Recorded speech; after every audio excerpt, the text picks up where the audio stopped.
You're watching Monday with the Mayor here on 18 WJTS, and today we are in Jasper talking with Jasper Mayor Dean Vonderheide. Thanks for joining us today. Well, thank you. Good afternoon. Good afternoon to you too. And I understand you have some priorities this year. Well, I do. I've got quite a few that we've established through the Impact Jasper Comprehensive Plan, and some of them will carry over from the previous plan. So over the course of the next year or two, and going, actually I'm going to say over the next 5 to 10 years, we have some things that we want to get done. I kind of go down through category if you don't mind, but probably one of the biggest things in the area of public safety, our police department is in the process of deploying our body cameras. And of course everyone watches the TV shows and they see how body cameras are being used, not only for the protection of the citizens, but also for the police department itself. So we are deploying those. They should be in place in March. Really looking forward to having that new tool available to the police department. Police have also solicited involvement from the public in registering their security devices in their homes, so that if there's anything that occurs in the neighborhood, that we might be able to see who might have a security camera, how might we go out and use those tools to help us solve some of the crime that we do have here in town. Though we have low crime, we don't want any crime, so we're trying to do some things. And we're modeling that after Tell City had done this just a few months ago, and it seemed to have a good thing going with that. Looking at a fire department relocation in the future, so more long-term, maybe it's happening more to the west to be able to service our community.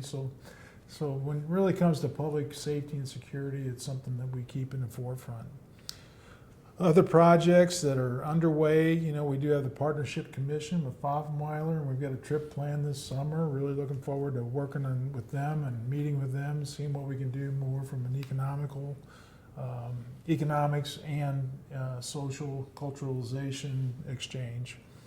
The Tin Clark Cultural Center should be complete at the end of the year. It's construction. Everybody that comes by, they keep telling me the progress they're seeing. They can't wait till it's done. I can't either. It's going to be a great addition to our community.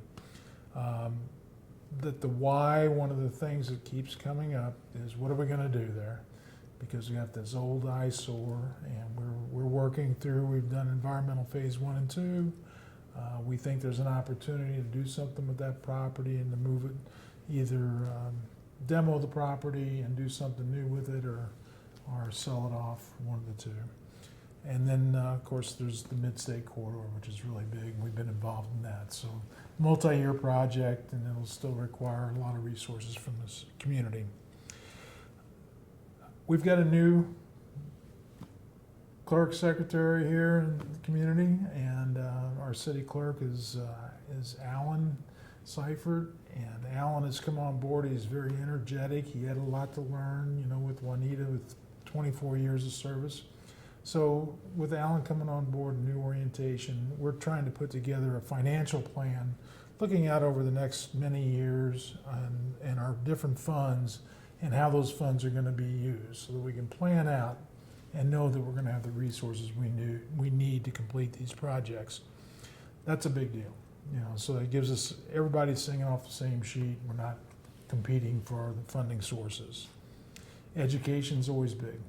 And here in Jasper, I think it's big for us because lifelong learning. I just was made aware of a 103-year-old individual that is getting her degree, her GED. And I think that's important. It's a great example of what people can do throughout their life. They can learn something. They can develop these skills, certificates, and continue their education. It's never too late to learn, So we're enjoying the fact that Oakland City has moved to town, and that WJTS continues to grow and invest in the community.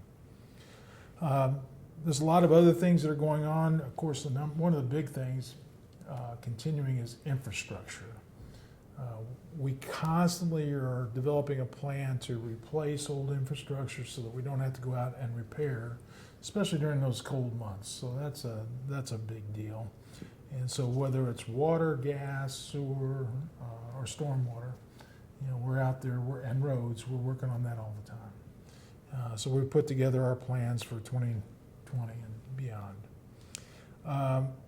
A point I want to make, the assessed valuation this year in 2020 increased by $49 million in the city, and which brought our tax rate down 1.62%. It's a good direction for us to go. The investments we're making in the community are smart investments. They're helping us grow. They're helping us fund the existing services that are provided to our citizens at a lower rate, and I think that means a lot. And I understand you just had some survey results come in. We did. The Jasper Mayor's Youth Leadership Council is, of course, they're looking at doing a project in the community, and out of that, they decided to survey the community, and I think there were over 1,000 feedback items, and one of the things they came up with is that there's a lot of interest in some type of historic, not historic mural, but a mural that is encompassing the youth's needs, the youth's desires, and reflecting our diversity as a community. We've really, to me, I'm just really proud of where our community is today and where it's going, because, you know, when I first came to town in '67, it was not very diverse, and it has really grown. And when I say diversity, I'm not just talking about cultural or religious or racial. I'm talking about diversity of thinking, because the more diverse the perspectives we have, the better the solutions we get. And so we're trying to honor that in our mural that we're putting together, our diversity in wildlife that's available here in the area. And one of the things that they want to do is have a gathering spot around this mural in the downtown area. And that gathering spot could be some picnic tables, benches, something like that. But the high school students are really enjoying working on this project, and now they're looking forward to presenting it in April. I think they go to the state to present it. So. And how's the River Center coming along? It keeps progressing. I had a conversation about 2 weeks ago, and I think they're still looking at the March being complete with the project.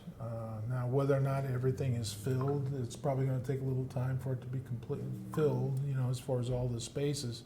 But it's moving along, and so we look forward. When I think about the hotel, and I was just down there a week and a half ago and met with the managers. The hotel is well above their projected rates of occupancy, and I think that says a lot. There's a real need for those rooms. There's a need for single housing here in the community, and I think when I talked to Jane Henriksen, she talked about her individual or single rooms being rented out already. So that's a great sign, I think. Oh, that's awesome. Yeah. Can't wait till all that's complete. You know, again, a year from now, just a wonderful place to be. It's a great place to be now, but a year from now, it's really going to look different. Yeah. You've been watching Monday with the Mayor here on 18 WJTS, and today we are in Jasper talking with Jasper Mayor Dean Vonderheide. Thanks for watching. You're watching 18 WJTS, local people watching local people.